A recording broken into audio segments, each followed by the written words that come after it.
Police দ্রুত অভিযান চালিয়ে এখন পর্যন্ত 4 জনকে গ্রেপ্তার করেছে। তাদের মধ্যে রয়েছেন যুবদল নেতা মাহমুদুল হাসান মহিন ও তারেক রহমান রবিন। রবিনের কাছ থেকে একটি বিদেশি পিস্তলও উদ্ধার করা হয়েছে। পুলিশ জানিয়েছে, এই হত্যাকাণ্ডে আরও অনেকের জড়িত থাকার আশঙ্কা রয়েছে। মোট 19 জনের নাম উল্লেখ করে মামলা করা হয়েছে এবং অজ্ঞাত আরও 15 থেকে 20 জনকে আসামি করা হয়েছে। তদন্ত চলছে এবং বাকিদের গ্রেপ্তারে তৎপরতা অব্যাহত রয়েছে।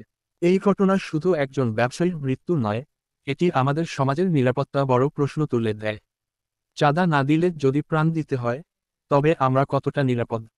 আমরা চাই এই নির্মম হত্যার দ্রুত বিচার হোক এবং যেন আর কোনো পরিবার এভাবে স্বজন হারিয়ে না কাঁদে। পুরান ঢাকার রজনী ঘোষ লেনে 11ই জুলাই বুধবার সন্ধ্যায় সোহাগ নামে এক ভাঙড়ি ব্যবসায়ীকে নির্মমভাবে হত্যা করা হয়।